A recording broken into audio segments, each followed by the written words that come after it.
14 एप्रिलला dry day घोषित जर झाला नाही तर भीम आर्मी तीव्र प्रकारचं आणि लोकशाही मार्गाने आंदोलन उभारलं जाईल, हा या माध्यमातून आम्ही इशारा देत आहोत.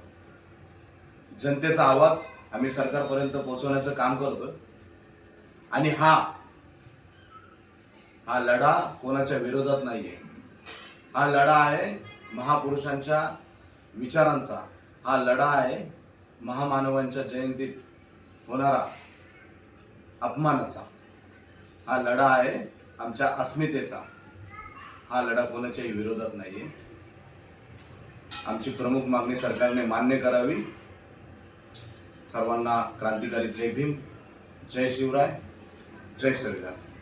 मित्रांनो, मी आज तुमच्या समोर अत्यंत महत्त्वाचा आणि अत्यंत संवेदनशील असा मुद्दा घेऊन उभा आहे. दरवर्षी 14 एप्रिल या दिवशी विश्वरत्न महामानव डॉक्टर बाबासाहेब आंबेडकर यांची जयंती येत आहे. जयंती मोठ्या सल्लोसात आणि मोठ्या आनंदात उत्सवात साजरी केली जाते. लाखो भीम अनुयायी रस्त्यावर उतरतात, मिरवणुका काढतात. मिरवणुकामध्ये भरपूर अनेक महिला नाचतात, डान्स करतात आणि जयंती आनंदात साजरी करतात. अनेक ठिकाणी प्रभात फेऱ्या होतात. अनेक ठिकाणी शाळेमध्ये शैक्षणिक पद्धतीने शालेय उपक्रम राबवले जातात. आणि अशातच काही गेल्या वर्षांपूर्वी असं आढळून आलेलं आहे, काही समाजकंटक, काही माते फिरू दारू पिऊन जयंतीमध्ये मिरवणुकामध्ये धिंगाणं घालतात आणि महिलांची छेडाछेड होते.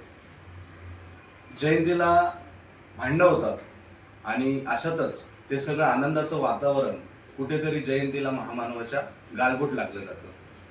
आणि हे आम्ही कधीही सहन करणार नाही, हे या माध्यमातून मी आपणा सर्वांना सांगतो. सरकार म्हणतं अर्थव्यवस्था आमची टिकून आहे. दारूचे दुकानं चालू असले की आमची अर्थव्यवस्था टिकून आहे.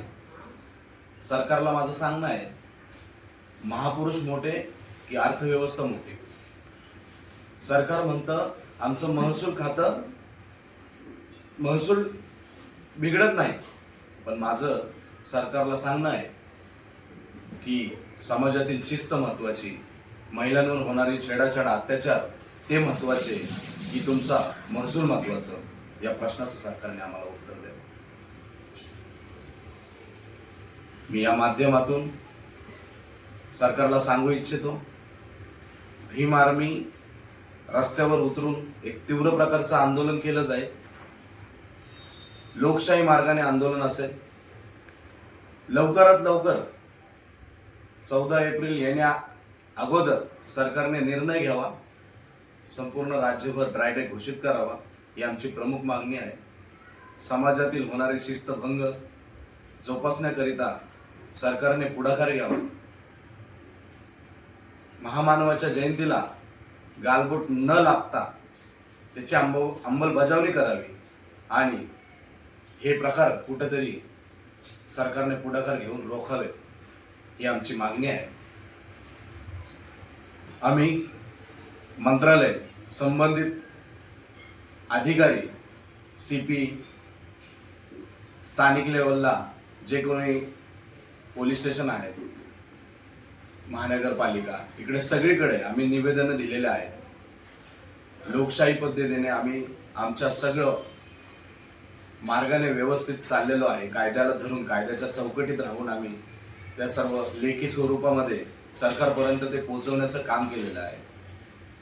तातडीने, तात्काळिक सरकारने याची अंमलबजावणी करावी.